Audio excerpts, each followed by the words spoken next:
I'm going to talk about festivals first, because I think they should be improved on. Currently at the moment, there's only two ways to get festival tickets outside of event creatures. The first one, and it's the easiest, daily check. This claim gift reward, you get one per day.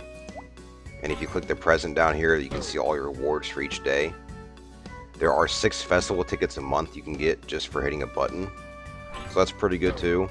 The only other way I know of, besides event creatures, is Bongram. He drops it. I wish in the future that each boss would have a chance of dropping a festival ticket, and the chance to be a little bit higher, because it takes forever for one of these to drop.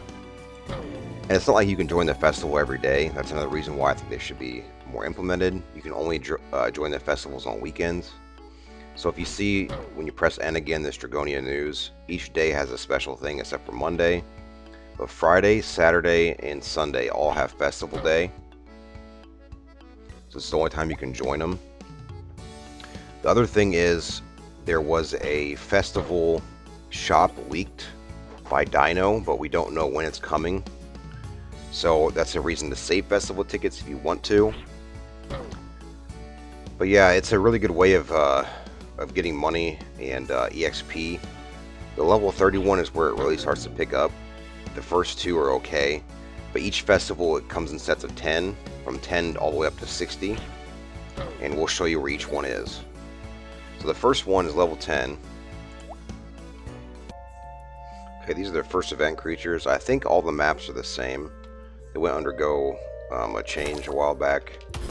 And I think they're just different enemies, but all the same map. These ones are fairly easy. They drop between 8 and 10 skulls, I believe, and then whatever the event item is. Currently, it's a snowball. And it looks like their EXP is 33 per.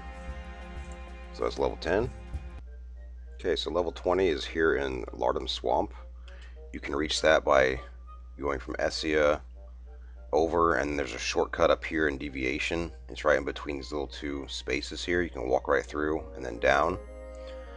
The other way to get to it is a long way, right, down, over 1, then up again. I think I forgot to mention level 10 was in Flora's Garden, by the way, so that's just one over from Essia. Yep, it looks like all the maps are the same, the enemies just change.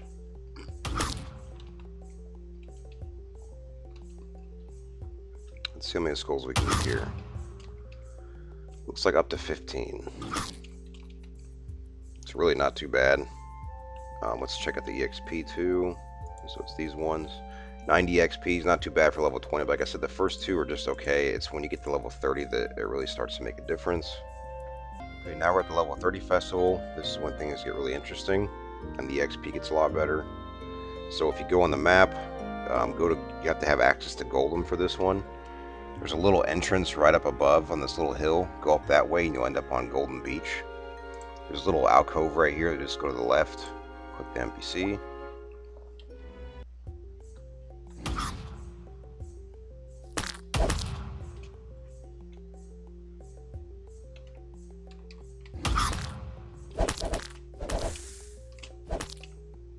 All right, 19 skulls. Let's see what we can get up to.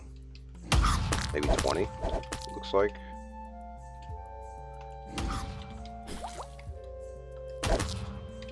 But again, the EXP is a lot better at this one. You start to notice a difference. So if you do happen to join festivals, I would recommend just doing either money-making methods first, and then level 30s when you can start doing festivals if you'd like. It looks like the EXP for this one, 214. Alright, so the level 40 festival is right inside the cemetery here, which you have to be level 40 in order to enter. And it's right here by the door.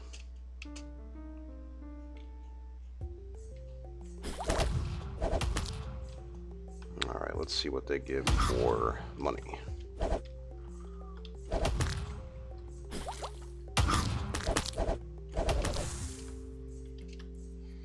Alright, so it's like up to 25.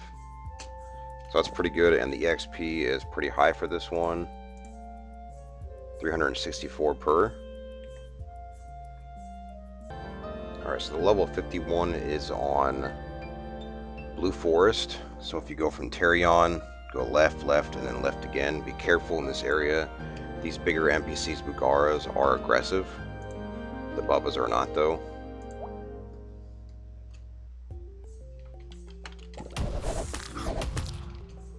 Alright, let's see what they drop for money.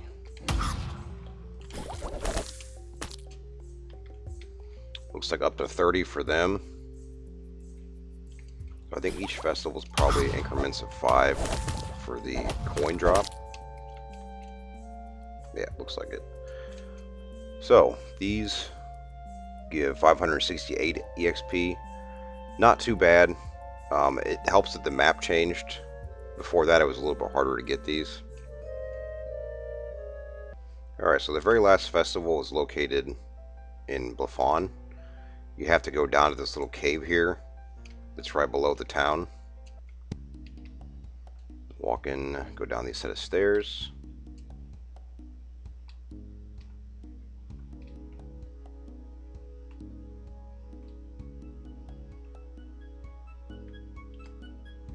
Alright, if you go right over here, this is the level 61. Pretty good EXP for this one. Let's see what the drop for money is. 30, that could be raised. I'm not sure if that's just an oversight. Let's see if we get any more. 31. 30, I think that could be raised to 40 and under. Maybe 30 and 35 and 40 for level 60. That's not too much of a jump from level 50 to 60 for the money. But for the level and the difficulty of these enemies with experience, I think that they can drop more money. So it looks like up to 33, maybe 35, but could be raised to 40. So that was it for festivals. Like I said before, I think festival tickets should be more readily available through bosses and the event shop. Also, 30 to 40, the level 30 to 40 festival is probably the best ones to go. I don't think the other ones are totally worth it, because level 50 and 60 you can actually get better EXP from some of the mobs. It just depends. If there is an EXP boost, the festivals are really, really good for that.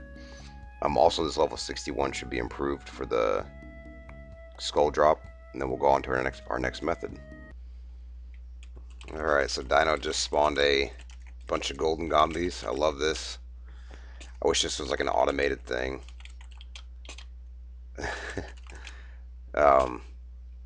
These drop really good things. We'll go over it here in a bit. Festival tickets are a way to get, are things that drop from this, and they drop pretty often, so that's why I like to see these automated more. Alright, so these are the rewards that he drops. Festival tickets and gold skulls being some of the main ones, because you can trade these in for more festival tickets. And the shop can be updated if you watch any of my previous videos, I think, in order to facilitate more of these. It's also dropped 20k checks rarely too, which are obviously great. Bronze skulls, a couple other really good stuff. Really good buffs here, and then gold ignits, and then just other skulls too. Okay, so before we go into Goldum, to the silver mining, we're going to buy a better pickaxe, and you can get to this little hut here on the 3 trees map. So that's 2 left from Essia, and then 2 up. Don't ever take the middle one, it's a trap. Dino likes to troll. This one's on the left, for instance, and the right one is wood cutting. So if you go in this little hut here,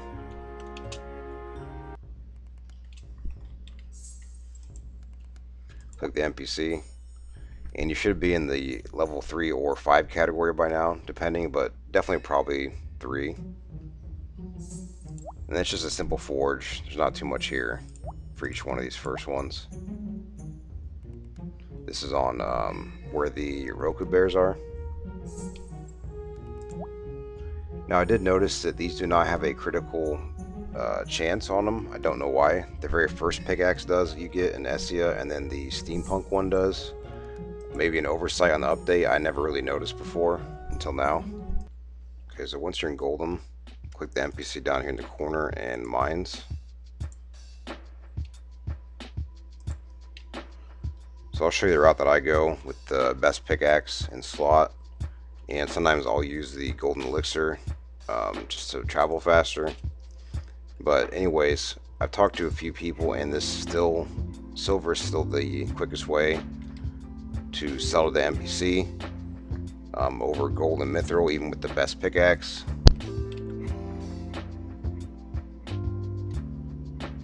So essentially the route's pretty similar to the short route, but we just go up a little bit and left a little bit farther.